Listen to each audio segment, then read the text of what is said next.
Assalamualaikum warahmatullahi wabarakatuh. Bismillahirrahmanirrahim. Yang saya hormati Menteri Koperasi dan Usaha Kecil dan Menengah, Direktur Eksekutif KNEKS, Komisaris Utama Bank Syariah Indonesia, para pimpinan Basnas Pusat, Badan Wakaf Indonesia, Forum Zakat, dan Dompet Duafa, Ketua Umum Perhimpunan BMT Indonesia beserta jajaran pengurus, serta para hadirin sekalian.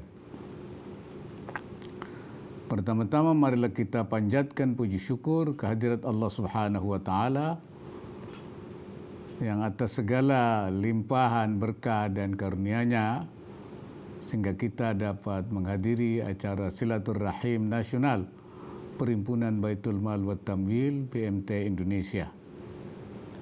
Hadirin yang berbahagia, Kementerian Koperasi dan UKM mencatat terdapat lebih dari 64 juta pelaku usaha di Indonesia tahun 2021, di mana usaha mikro masih mendominasi dengan jumlah 99,6%, diikuti usaha kecil 0,3%, usaha menengah 0,0%, dan usaha besar hanya 0,01%.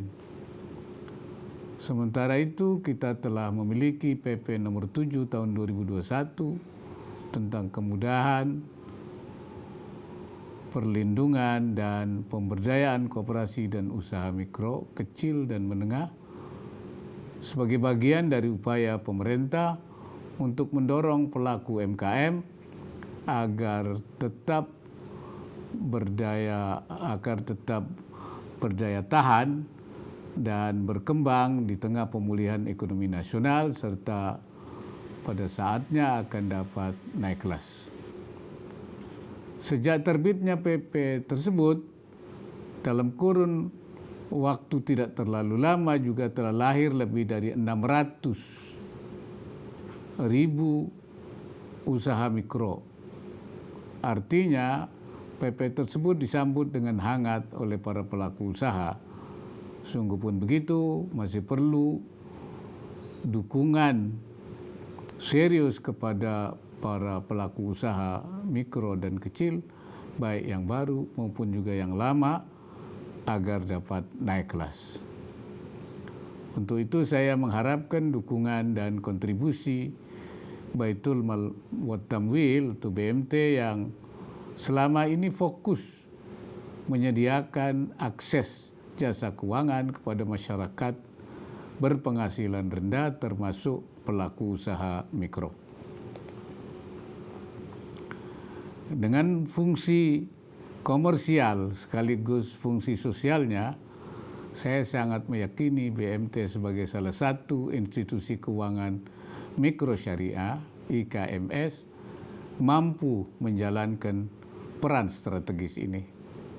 Hadirin yang saya hormati, dalam rangka optimalisasi potensi yang dimiliki BMT, pemerintah melalui KNEKS beserta pemangku kepentingan terkait telah mencanangkan program pengembangan IKMS yang berkelanjutan dan berbasis ekosistem, di mana implementasi BMT 4.0 menjadi salah satu program turunannya.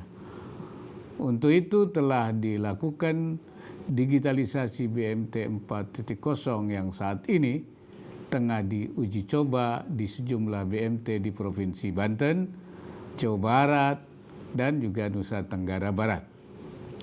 Inovasi pengembangan BMT ini saya harapkan dapat segera direplikasi oleh BMT di berbagai wilayah lainnya.